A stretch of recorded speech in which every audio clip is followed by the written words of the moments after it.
빅토르는 자신의 여자친구를 부모님께 소개했습니다. 당연한 일이죠.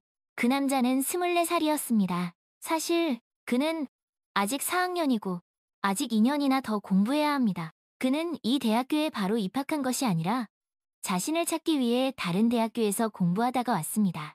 그리고 그의 여자친구 나는 원한다는 솔직히 말해서 별로였습니다. 스베틀라나 안드레브나는 불만스럽게 입술을 오므렸습니다. 빅토르는 그와 나는 원한다가 서로 얼마나 사랑하는지, 어떤 계획을 가지고 있는지 열변을 토했습니다.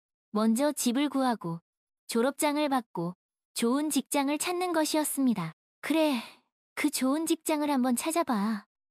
경험도 없는 사람을 좋은 자리에 앉혀줄 회사는 없어. 아버지가 또 나서야겠군. 아들을 위해 또 애써야겠어. 처음에는 아들이 명문대에 입학하도록 애썼고, 그 다음에는 좋은 회사에 취직하도록 애썼고, 계속해서 그렇게 해야겠지. 하지만 자신의 친아들, 핏줄을 위해 애쓰는 것과 이제는 두 사람을 위해 애써야 한다는 것은 다른 문제였습니다. 이 거머리 같은 여자가 빅토르에게 붙어서 어깨를 잡고 매달리고 뺨을 비비고 회색 쥐새끼처럼 굴고 있었습니다. 스베틀라나 안드레브나는 부어크로나가 만약을 위해 신경을 진정시키기 위해 약을 몇 방울 떨어뜨렸습니다. 빅토르가 들어왔습니다. 엄마, 또 심장이 안 좋으세요? 빅토르는 어머니를 껴안고 뺨에 입을 맞췄습니다. 그래, 심장. 부모만 심장이 있어야 하고 자식은 심장이 없지. 스베틀라나 안드레브나는 울먹이며 말했습니다. 제가 뭘 잘못했는데요? 빅토르는 당황했습니다. 오늘 네가 뭘 잘했는데? 족보도 없는 꿰맨 스타킹에 달아빠진 구두를 신은 거지. 같은 여자를 데려왔잖아.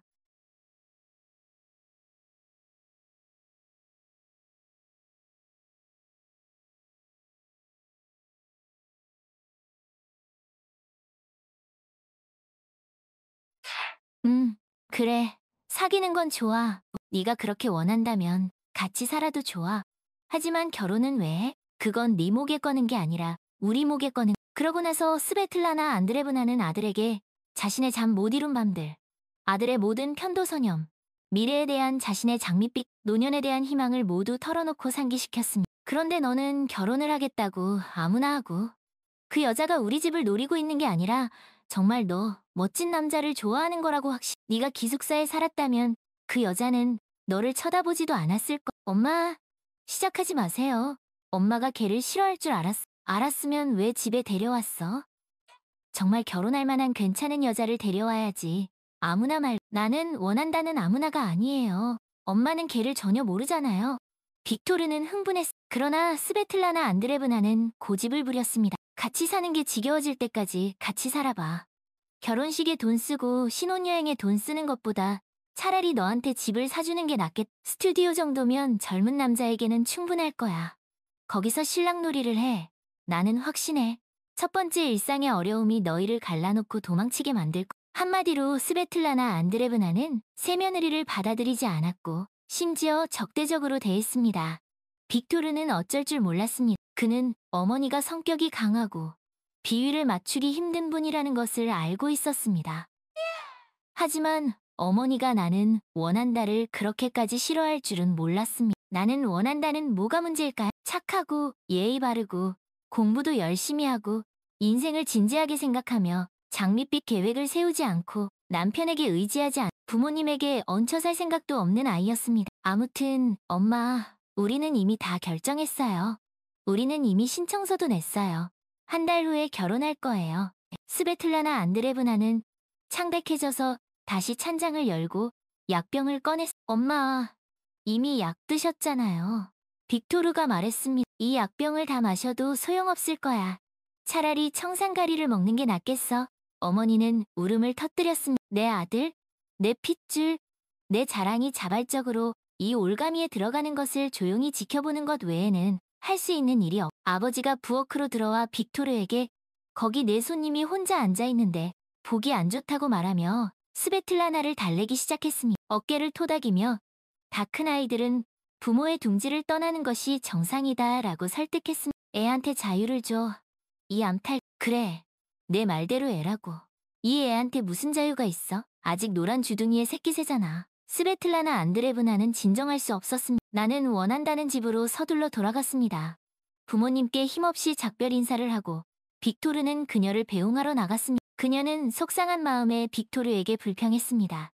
그러니까 나는 우리 계획이 잘 안 될 거라고 말했잖아.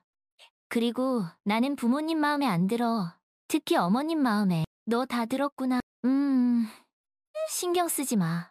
빅토르는 어색하게 나는 원한다를 위로했습니다. 하지만 나는 원한다는 시댁에 며느리로 들어가야 하는데 이미 이렇게 반갑지 않은 환대를 받았으니 신경 쓰지 않을 수 없다고 생각했습니다. 모두 그녀의 신분 때문이었습니다. 그녀는 스스로 아무것도 아니었습니다.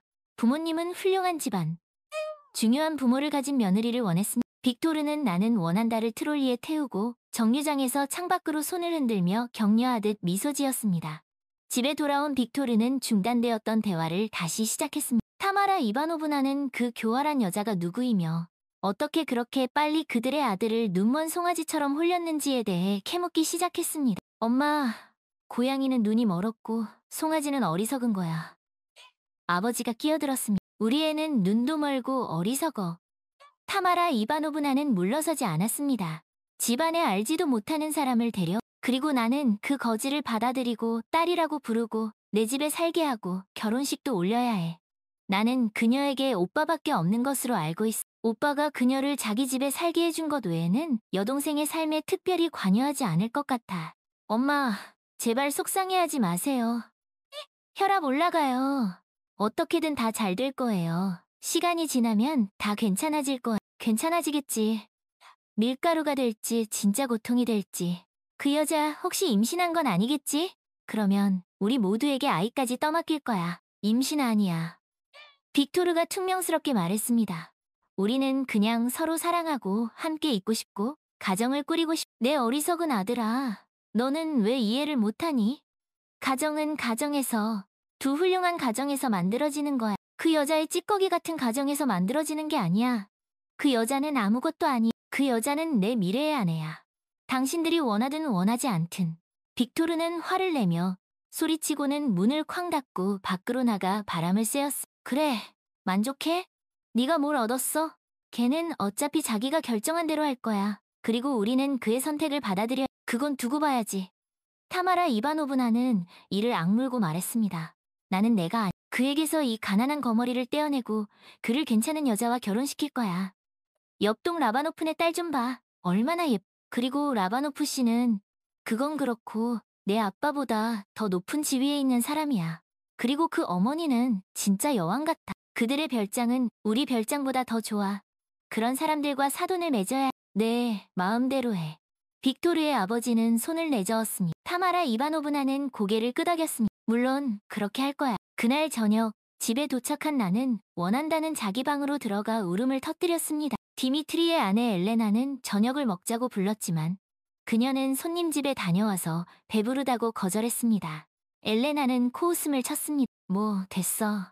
우리만 더 많이 먹으면 되지. 그날 저녁 나는 원한다를 더 이상 아무도 건드리지 않았고 그녀는 마음껏 울 수 있었습니다. 오빠는 시내 중심가에 방이 5개나 되는 넓은 아파트를 가지고 있었고 나는 원한다는 그곳에 자기 방이 있었습니다.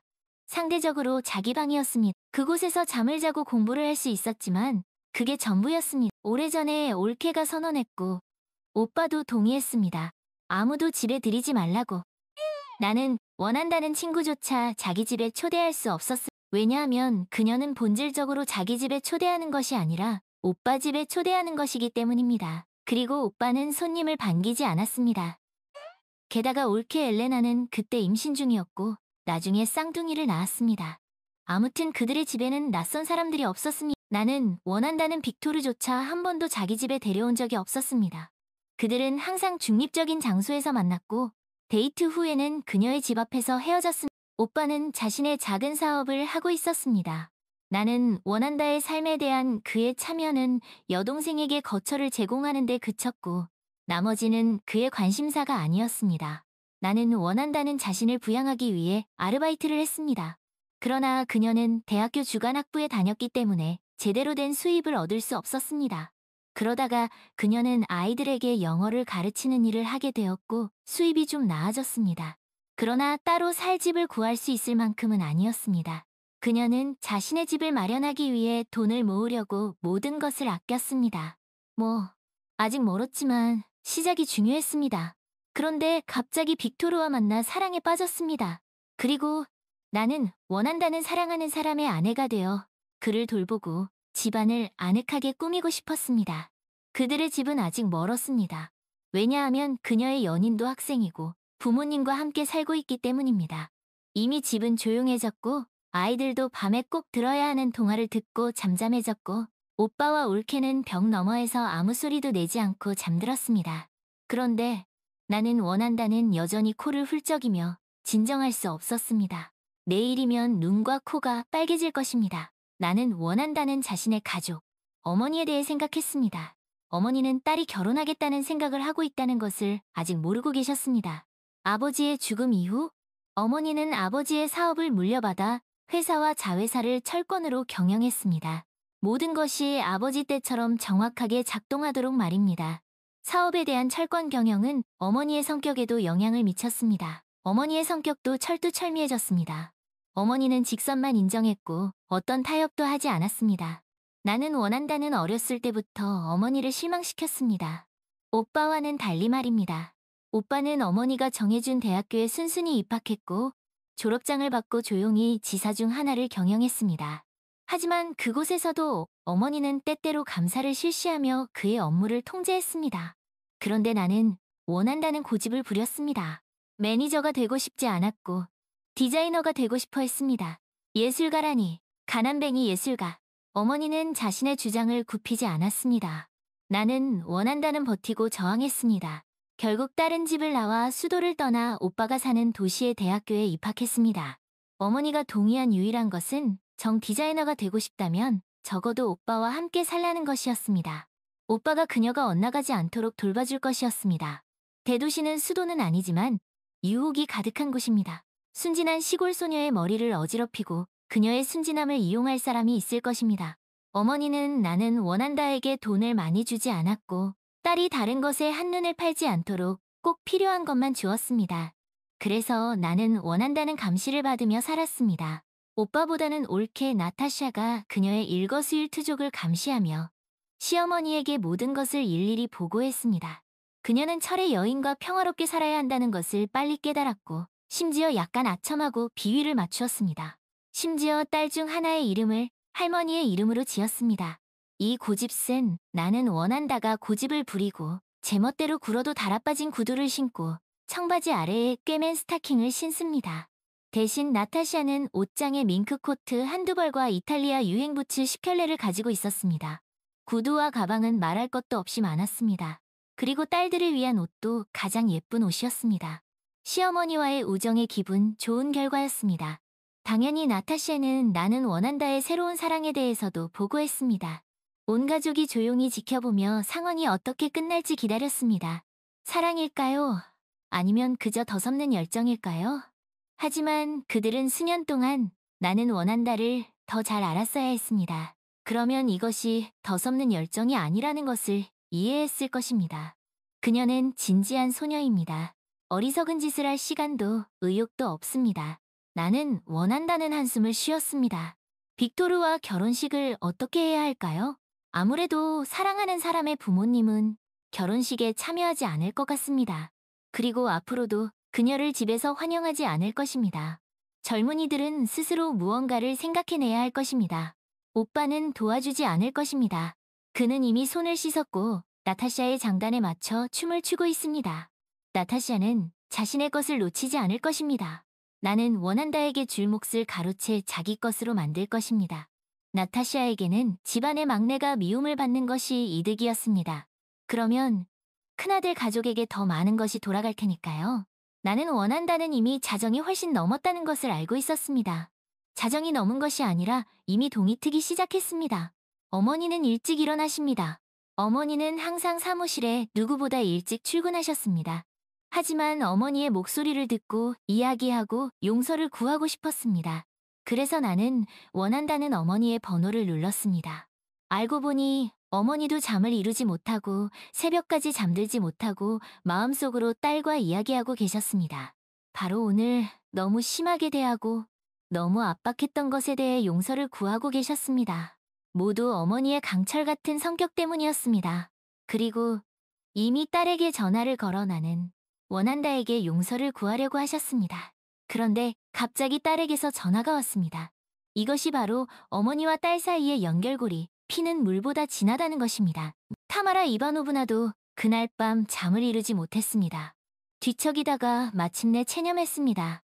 아니, 오늘은 잠들 수 없을 것 같습니다. 그리고 곧 일어나야 남편의 잠을 방해하지 않기 위해 부엌으로 가서 제스민을 넣은 녹차 한 잔을 끓였습니다. 창턱에 앉아 잠들지 않는 도시의 불빛을 내려다보았습니다. 향긋한 차를 마시며 생각에 잠겼습니다. 생각해보니 아무리 애써도 아들을 자기 품 안에 붙잡아둘 수는 없었습니다. 24살의 어른이었습니다. 물론 한 여자에게 그렇게 애착을 갖고 가정을 꾸리고 싶어하는 것은 좋은 일입니다. 여자에게 전혀 관심이 없다면 더 나쁠 것입니다. 쯔쯔쯔, 우리 애는 아니겠지. 아니면 매주 다른 여자로 바꾸건. 빅토르는 알지도 못하는 친척 집에 얹혀 사는 어떤 여자를 아내로 삼고 싶어 합니다. 그 고아에게는 아버지가 없고 어쩌면 아버지도 없었을지 모릅니다. 그녀의 어머니는 수도에 살지만 아침부터 밤까지 일합니다. 아마도 이주민 출신일 것이고 열심히 일하지만 딸을 돕지는 않습니다. 그들은 아예 소통도 하지 않습니다. 이것은 위험 신호입니다. 그렇다면 그 여자는 불우한 가정 출신입니다. 그 여자는 공부하고 있습니다. 그것은 좋지만 그녀는 아직 2년이나 더 공부해야 합니다. 독립하기에는 아직 멀었습니다. 이것은 맞습니다. 타마라와 남편이 그 2년 동안 젊은이들을 부양해야 한다는 것을 의미합니다. 2년이면 다행이지만 아이까지 생기면 3년 아니 4년이 될 수도 있습니다. 친아들이 얹혀 사는 것은 당연합니다. 하지만 아내와 함께라면 그건 사양입니다. 아무튼 이 가난뱅이는 빅토르에게 어울리지 않습니다. 반면에 라바노프의 딸은 다릅니다. 그 여자의 아버지는 자신의 소중한 공주를 위해 젊은 가족의 복지에 기여할 것입니다. 그들은 사돈과 함께 호화로운 결혼식을 올리고 신혼부부에게 따로 아파트를 마련해 줄 것입니다. 어머니로서 자신의 주장을 굽히지 말고 아들의 미래, 아들의 복지를 생각해야 합니다. 아들의 변덕과 어리석은 사랑에 휘둘려서는 안 됩니다. 타마라 이바노브나는 너무 흥분해서 약병을 꺼내 신경을 진정시키기 위해 약을 몇 방울 떨어뜨렸습니다. 아침에 타마라 이바노브나는 남편을 출근시켰습니다.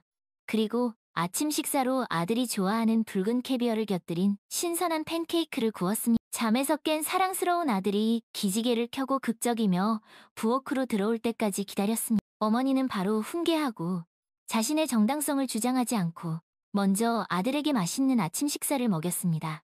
그리고 배부른 빅토르를 설득하기 시작했습니다. 상황을 객관적으로 설명했지만 약간 과장했습니다. 그들 둘 다, 즉 아들과 신부가 아직 자립하지 못했고 사실상 엄마의 아기들이라는 것을 잊지 않고 언급했습니다. 그런 성급한 결혼은 전도가 유망하지 않습니다. 왜냐하면 대개 순식간에 일상에 잡아먹히기 때문입니다. 그들은 부모님과 함께 살아야 할 것입니다. 왜냐하면 신부는 가족도 없고 집도 없고 앞으로도 없을 것이기 때문입니다.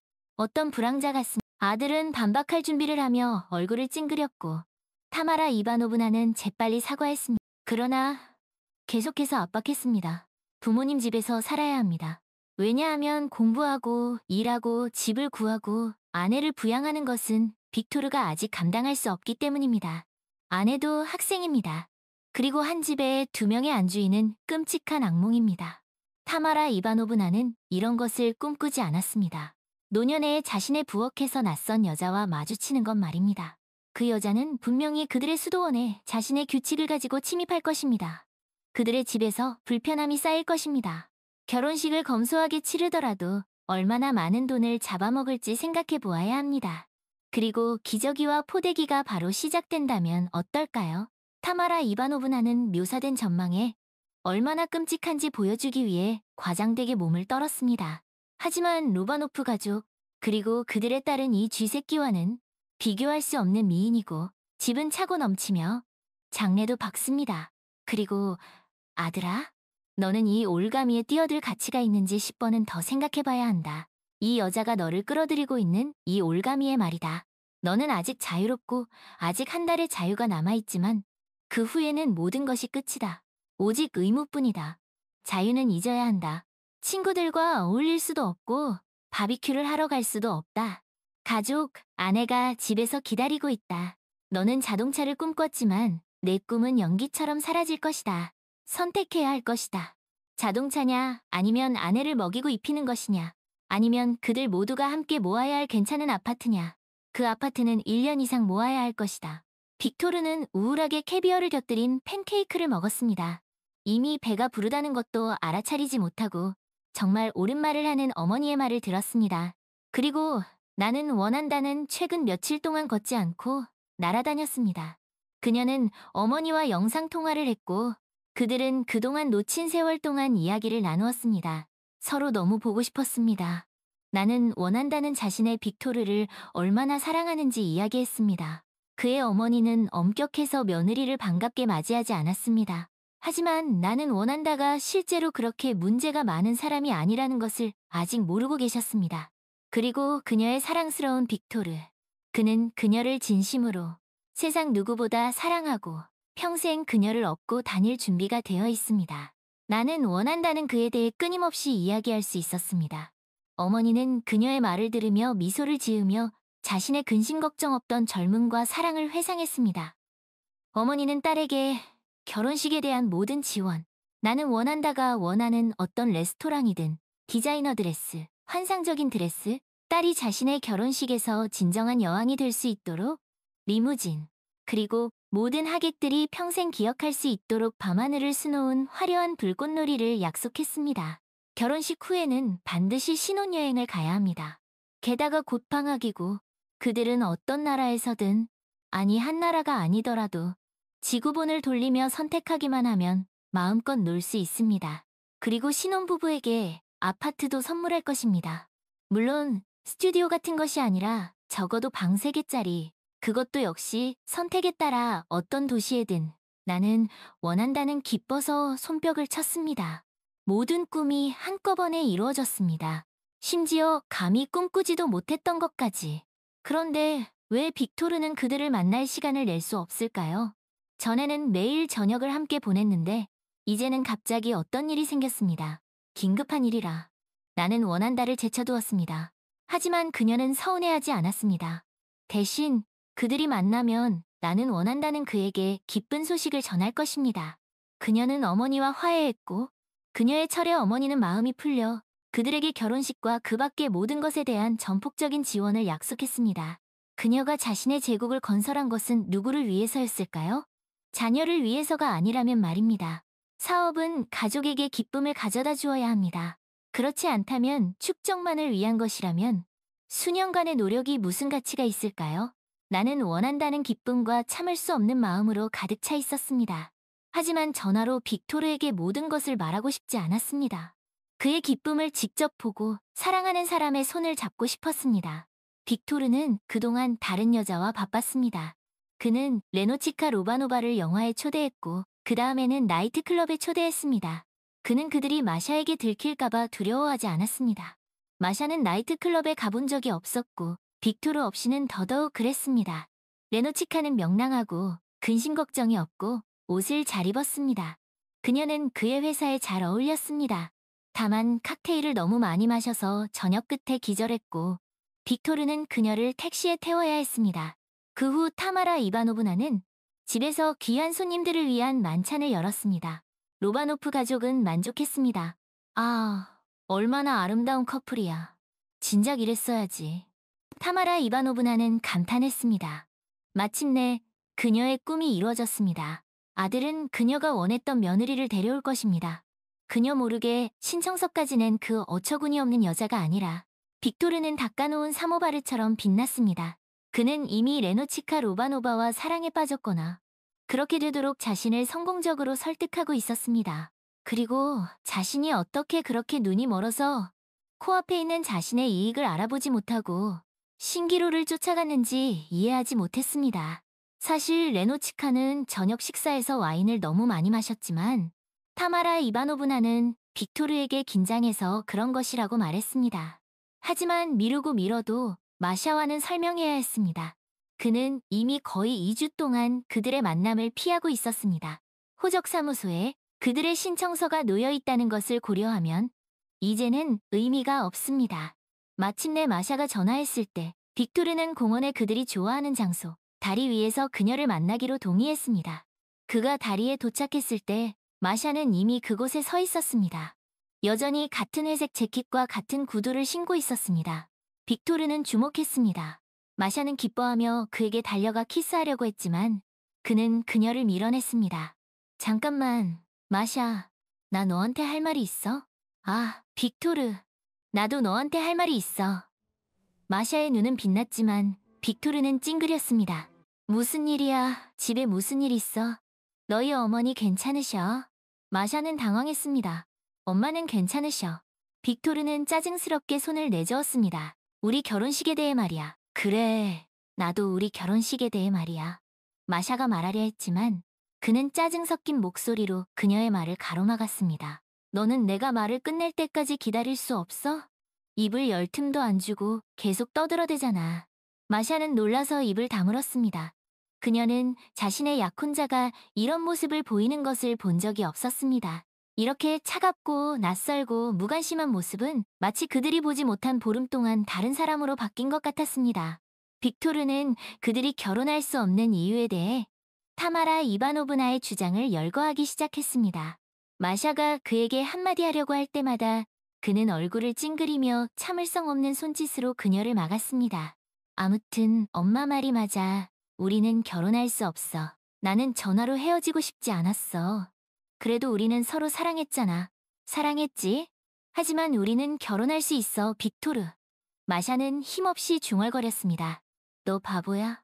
내가 안 된다고 했잖아. 빅토르는 이번 만남에서 또 한 번 목소리를 높였습니다. 게다가 나 이제 다른 사람 생겼어. 우리 만나고 있어. 아무튼 미안해. 행복해. 빅토르는 가버렸고 마샤는 다리 한가운데 덩그러니 서 있었습니다. 난간에는 리본이 바람에 펄럭이고 하트가 그려진 자물쇠가 주렁주렁 매달려 있었습니다. 다른 연인들은 자신들의 사랑을 자물쇠로 잠그고 열쇠를 개울에 던졌습니다. 다른 연인들 마샤와 빅토르가 아닌 그들의 자물쇠는 난간에 없을 것입니다. 그들의 이별로 가슴이 아팠지만 참을 만했습니다. 멍이 들었다가 거의 다 나은 것처럼 주머니에서 전화가 울렸습니다. 어머니는 여행 경로를 알아보고 웨딩드레스 모델을 고르고 호텔과 비행기표를 알아보고 있었습니다. 엄마, 그 모든 거 필요 없어. 이제 아무것도 필요 없어. 뭐라고? 또 고집 부리는구나. 아니, 고집이 아니라 그냥 내가 실수했어. 사랑이 아니었어. 하지만 나는 너를 정말 사랑해. 엄마, 나 방학 때 엄마한테 가도 돼? 우리 함께 보내자. 어머니는 이해하고 조심스럽게 물었습니다. 딸아, 너 괜찮아? 엄마가 갈까? 아니, 엄마, 나 괜찮아. 울지도 않아. 차라리 내가 갈게. 나중에, 알았지? 엄마는 항상 말했잖아. 모든 일은 다 잘 될 거라고. 그래, 맞아. 그리고 마샤는 오빠 집에 자기 방으로 돌아갔습니다. 해야 할 일이 많았습니다. 졸업 논문을 마무리하고 를 쓰고 콜로키움을 준비해야 했습니다. 그리고 집에 가는 길에 슈퍼마켓에서 케이크를 사야 했습니다. 마샤가 빅토르에게 말하려던 모든 것을 말하지 않은 것은 정말 다행이었습니다. 그는 금방 눈치챘을 것이고 그녀는 자신의 어머니의 돈을 선택한 사람과 살고 있다는 것을 결코 알지 못했을 것입니다. 마샤의 사랑이 아니라 모스크바의 화려한 밤, 웅장한 볼쇼이 극장 앞은 기대감으로 가득 찬 관객들로 북적였다. 오늘 밤은 특히 더 특별했다.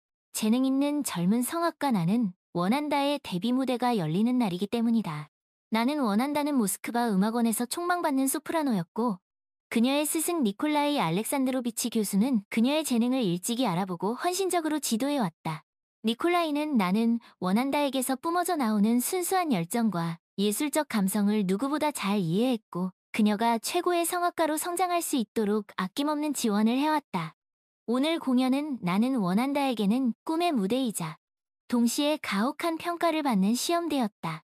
모스크바 음악계의 거장들과 비평가들이 그녀의 노래를 듣기 위해 이 자리에 모였다. 그들의 냉철한 눈빛과 예리한 귀는 나는 원한다의 작은 실수도 놓치지 않을 것이다. 나는 원한다는 무대 뒤편 어둠 속에서 깊은 숨을 몰아쉬며 긴장된 마음을 가다듬었다.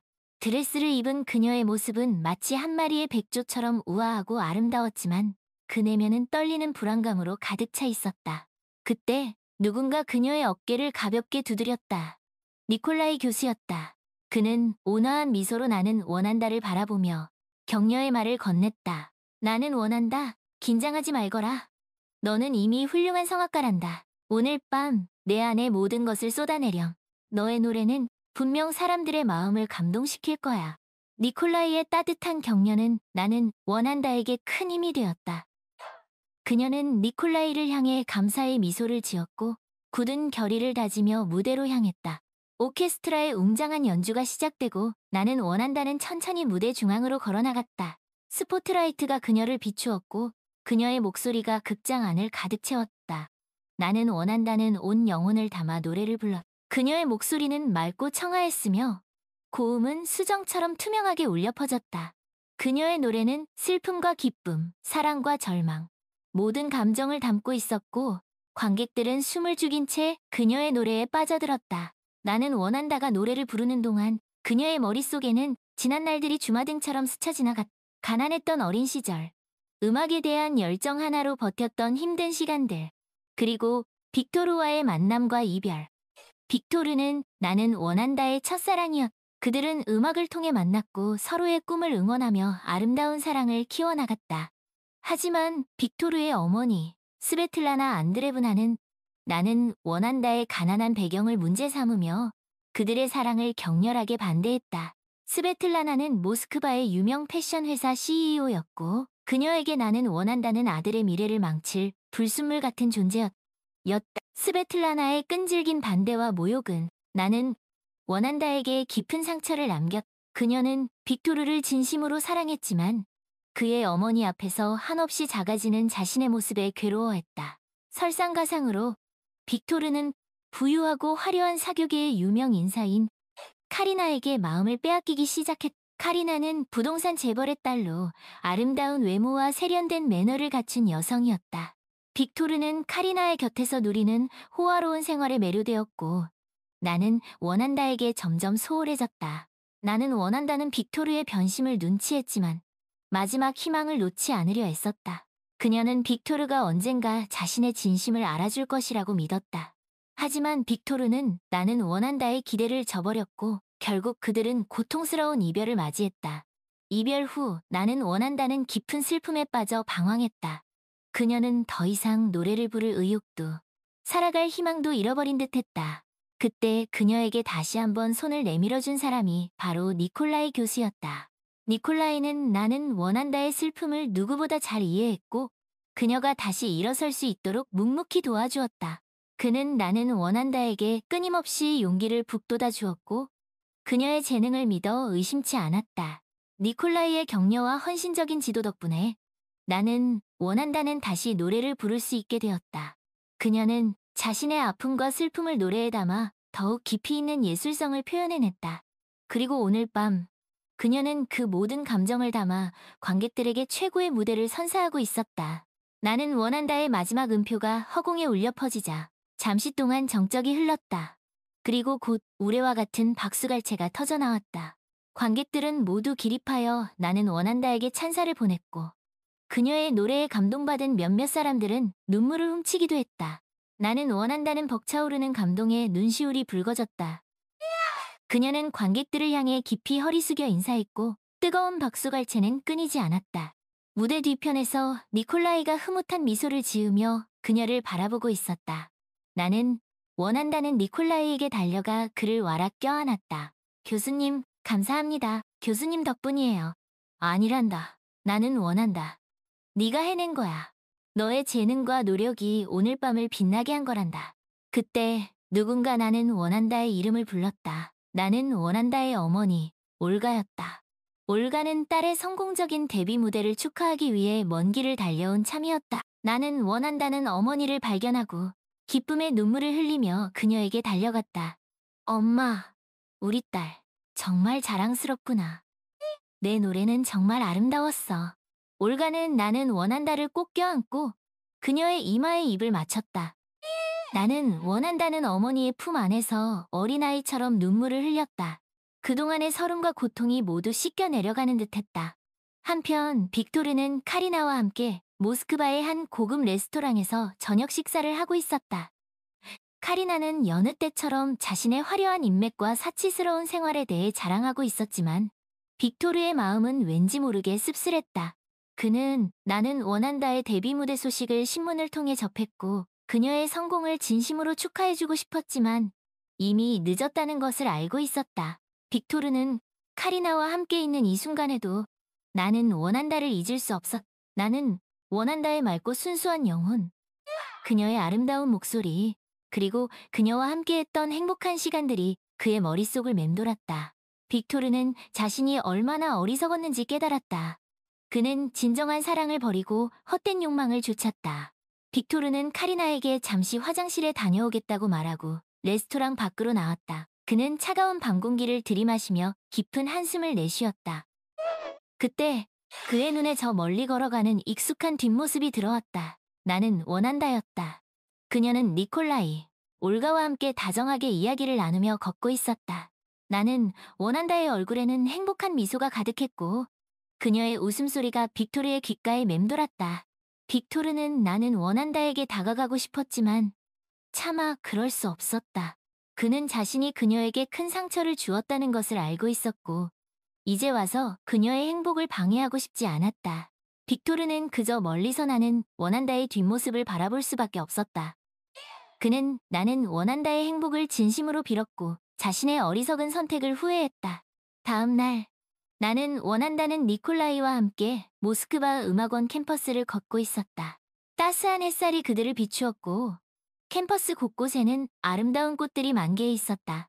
나는 원한다는 니콜라이에게 지난밤의 감동을 이야기하며 앞으로의 계획에 대해 의논했다. 교수님, 저는 이제 더 큰 무대로 나아가고 싶어요. 세계 곳곳을 다니며 제 노래를 더 많은 사람들에게 들려주고 싶어요. 그래, 나는 원한다. 너는 그럴 자격이 충분해. 너의 재능은 세계 무대에서도 빛날 거야. 내가 항상 너를 응원하마.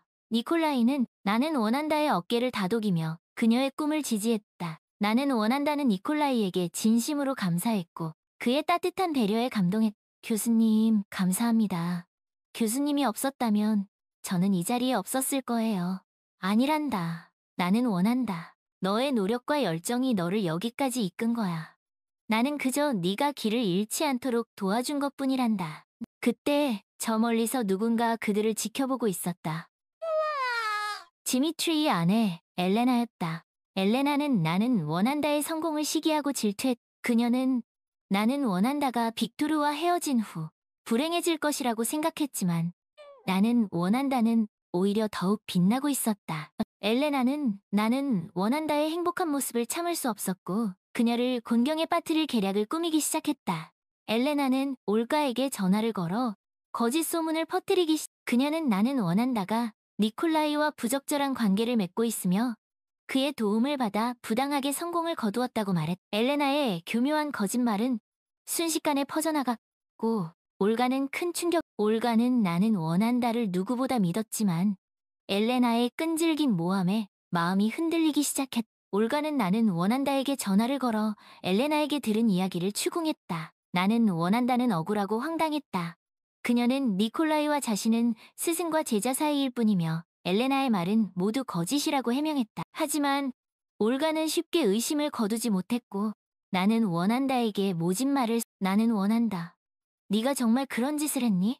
나는 너를 믿었는데 어떻게 나에게 이럴 수... 엄마, 제발 제 말을 믿어주세요. 저는 그런 적 없어요.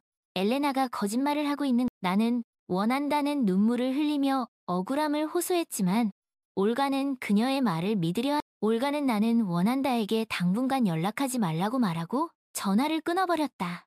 나는 원한다는 큰 충격을 받았다. 그녀는 어머니에게 인정받고 싶었고 어머니와 행복한 시간을 보내고 싶었지만 엘레나의 거짓말로 인해 모든 것이 물거품이 되었다. 나는 원한다는 니콜라이에게 모든 사실을 털어놓았다. 니콜라이는 나는 원한다의 이야기를 듣고 크게 분노했다.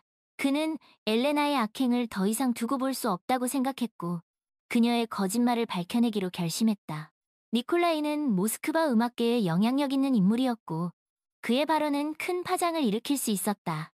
그는 기자회견을 열어 엘레나의 거짓말을 폭로하고 나는 원한다의 결백을 주장했다. 니콜라이의 폭로는 모스크바 음악계에 큰 파장을 일으켰다. 엘레나는 궁지에 몰렸고 그녀의 거짓말은 만천하에 드러났다. 엘레나는 사람들의 비난을 받았고 디미트리와도 이혼 위기에 처했다. 올가는 그제서야 자신의 잘못을 깨닫고 나는 원한다에게 진심으로 사과했다. 나는 원한다. 정말 미안하다. 내가 너를 믿지 못해서 너에게 상처를 줘서 정말 미안해. 엄마, 괜찮아요. 이제 다 지나갔어요. 나는 원한다는 어머니를 용서했고 그들은 다시 한번 서로의 사랑을 확인했다. 나는 원한다는 자신의 결백이 밝혀져서 기뻤지만 한편으로는 씁쓸한 마음을 감출 수 없었다. 그녀는 엘레나의 거짓말로 인해 큰 고통을 겪었고 어머니와의 관계도 위태로워졌었다. 나는 원한다는 인간의 악의와 질투심에 대해 다시 한번 생각하게 되었고 앞으로 살아가면서 더욱 강해져야겠다고 다짐했다. 시간이 흘러 나는 원한다는 세계적인 소프라노로 성장했다. 그녀는 뉴욕 메트로폴리탄 오페라, 런던 로열 오페라 하우스, 밀라노라 스칼라 극장 등 세계 유수의 무대에서 공연하며 관객들에게 큰 감동을 선사했다. 나는 원한다는 자신의 노래를 통해 사람들에게 희망과 위로를 전하고 싶었고 그녀의 바람대로 그녀의 노래는 전 세계 마음을 울렸다. 나는 원한다는 성공한 후에도 자신을 도와준 사람들을 잊지 않았다. 그녀는 니콜라이를 평생의 은인으로 생각했고 또한 나는 원한다는 가난하고 재능 있는 젊은 음악가들을 돕기 위해 장학재단을 설립했고 그들이 자신의 꿈을 펼칠 수 있도록 지원했다. 어느 날 나는 원한다는 모스크바에서 자선 공연을 열었다. 공연 수익금은 모두 그녀의 장학재단에 기부될 예정이었다. 공연 당일 극장은 관객으로 가득 찼고 나는 원한다는 그 어느 때보다 아름답고 열정적으로 노래를 불렀다. 그녀의 목소리는 맑고 청아했으며 고음은 수정처럼 투명하게 울려 퍼졌다. 그녀의 노래는 슬픔과 기쁨, 사랑과 절망, 모든 감정을 담고 있었고 관객들은 숨을 죽인 채 그녀의 노래에 빠져들었다. 나는 원한다가 마지막 곡을 부르기 시작했을 때 그녀의 눈에 익숙한 얼굴이 들어왔다. 빅토르였다.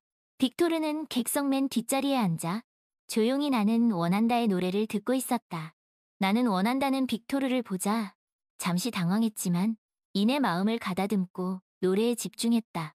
나는 원한다의 마지막 음표가 허공에 울려 퍼지자 우레와 같은 박수갈채가 터져나왔다. 관객들은 모두 기립하여 나는 원한다에게 찬사를 보냈고 그녀의 노래에 감동받은 몇몇 사람들은 눈물을 훔치기도 했다. 나는 원한다는 벅차오르는 감동에 눈시울이 붉어졌다. 그녀는 관객들을 향해 깊이 허리 숙여 인사했고 뜨거운 박수갈채는 끊이지 않았다. 공연이 끝난 후 나는 원한다는 대기실에서 빅토르와 마주쳤다. 빅토르는 나는 원한다에게 다가가 조심스럽게 말을 건네. 나는 원한다. 정말 훌륭했어. 내 노래는 정말 감동적이었어. 빅토르, 와줘서 고마워. 나는 원한다는 담담하게 대답했다. 그녀는 빅토르에게 더 이상 어떤 감정도 남아있지 않았다. 나는 원한다. 나 정말 어리석었어. 너를 버리고 헛된 욕망을 쫓았던 나를 용서해. 진정한 사랑이 무엇인지 이제야 깨달았어. 네가 얼마나 소중한 사람이 있는지 이제야 알았어. 빅토르는 눈물을 글썽이며 나는 원한다에게 용서를 구했다. 나는 원한다는 빅토르를 조용히 바라보았다. 그녀의 눈빛은 차분했고 어떤 동요도 보이지 않았다. 빅토르, 이미 다 지난 일이야. 나는 너를 용서했어.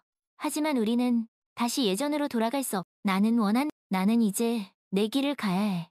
내 앞에는 더 큰 꿈이 있고 그 꿈을 이루기 위해 노력할 거야. 너도 내 길을 가. 네가 행복하기를 나는 원한다는 빅토르에게 마지막 인사를 건네고 대기실을 나섰다. 빅토르는 나는 원한다의 뒷모습을 멍하니 바라보았다. 그는 나는 원한다의 행복을 진심으로 빌었고 자신의 어리석은 선택을 평생 후회하며 살아가야 할 것이. 나는 원한다는 극장 밖으로 나와 밤하늘을 올려다보았다. 맑은 밤하늘에는 별들이 총총히 빛나고 있었다. 나는 원한다는 자신의 앞날이 저 별들처럼 밝게 빛날 것이라고 믿었다. 그녀는 더 이상 과거에 얽매이지 않고 미래를 향해 힘차게 나아갈 것이다. 그녀의 노래는 영원히 사람들의 마음속에 남아 그들에게 희망과 위로를 전해줄 것이다. 시간이 더 흘러 나는 원한다는 세계 최고의 소프라노 중 한 명으로 인정받게 되었다. 그녀의 명성은 전 세계에 퍼졌고 그녀가 출연하는 공연은 항상 매진 사례를 기록했. 나는 원한다는 더 이상 가난했던 시절의 그늘에서 벗어나 화려한 무대 위에서 빛나는 별이 되었. 그녀는 자신의 성공을 통해 재능은 있지만 기회가 없는 젊은 음악가들을 돕고자 했. 그녀는 자신의 이름을 딴 나는 원한다 재단을 설립하여 재능 있는 젊은이들에게 장학금을 제공하고 그들이 세계적인 음악가로 성장할 수 있도록 아낌없이 지원했. 나는 원한다는 종종 자선 공연을 열어 재단의 기금을 마련했다. 그녀의 공연은 항상 감동적이었고 많은 사람들이 그녀의 노래를 통해 위로와 희망을 얻었. 나는 원한다는 노래를 통해 세상을 더 아름답게 만들고 싶었고 그녀의 바람은 현실이 되었. 어느 날 나는 원한다는 모스크바의 한 고아원에서 자선 공연을 하게 되었다. 고아원의 아이들은 나는 원한다의 노래를 듣기 위해 강당에 모여 앉았. 나는 원한다는 아이들을 위해 사랑과 희망을 담은 노래를 불렀. 그녀의 맑고 고운 목소리가 강당 가득 울려 퍼졌고 아이들은 숨을 죽인 채 그녀의 노래에 귀를 기울였. 나는 원한다가 노래를 마쳤을 때 한 아이가 무대 위로 올라와 그녀에게 꽃 한 송이를 건넸. 나는 원한다는 아이를 따뜻하게 안아주었고 아이는 나는 원한다의 품 안에서 행복한 미소를 지었. 나는 원한다는 그 순간 자신이 진정으로 행복하다는 것을 느꼈다. 그녀는 자신의 노래를 통해 사람들에게 사랑과 희망을 전할 수 있다는 사실에 큰 보람을 느꼈. 공연이 끝난 후 나는 원한다는 고아원 밖으로 나와 밤하늘을 올려다보았다. 맑은 밤하늘에는 별들이 총총히 빛나고 있었. 나는 원한다는 자신의 앞날이 저 별들처럼 밝게 빛날 것이라고 믿었다. 그녀는 더 이상 과거에 얽매이지 않고 미래를 향해 힘차게 나아갈 것. 그녀의 노래는 영원히 사람들의 마음속에 남아 그들에게 희망과 위로를 전해줄 것이. 그리고 그녀는 자신이 이룬 모든 것이 자신을 믿고 지지해준 니콜라이 교수 덕분이라는 것을 잊지 않았. 나는 원한다는 니콜라이 교수를 찾아가 그의 손을 잡고 진심으로 감사를 표했. 교수님, 감사합니다. 교수님이 없었다면 저는 이 자리에 없었을 거예요. 나는 원한다. 너의 재능과 노력이 너를 이 자리까지 이끈 거란다. 나는 그저 네가 길을 잃지 않도록 도와준 것뿐이야. 네가 자랑스럽. 니콜라이 교수는 나는 원한다를 따뜻하게 안아주었다. 나는 원한다는 니콜라이 교수의 품 안에서 어린 시절 느꼈던 따뜻함과 안정감을 다시 한번 느낄 수 있어. 세월이 흘러 나는 원한다는 세계적인 소프라노로서의 명성을 유지하며 여전히 활발하게 활동하고 있어. 그녀는 전 세계를 돌며 공연을 했고 수많은 사람들에게 감동을 선사했. 나는 원한다는 자신의 성공을 통해 재능 있는 젊은 음악가들을 돕는 일에도 열정을 쏟았. 그녀는 나는 원한다 재단을 통해 수많은 젊은이들에게 장학금을 지원했고 그들이 세계적인 음악가로 성장하는 데 큰 역할을 했. 나는 원한다는 자신의 삶을 통해 진정한 사랑과 행복은 물질적인 풍요가 아닌 자신의 재능을 통해 세상을 아름답게 만드는 데 있다는 것을 보여주었. 그녀의 노래는 영원히 사람들의 마음속에 남아 그들에게 희망과 위로를 전해줄 것이다. 그리고 그녀의 삶은 꿈을 향해 나아가는 모든 이들에게 귀감이 될 것. 어느 늦은 밤 나는 원한다는 자신의 저택 발코니에 서서 모스크바의 야경을 바라보고 있었. 화려한 불빛들이 도시를 수놓고 있었고 저 멀리 붉은 광장의 웅장한 모습이 눈에 들어왔다.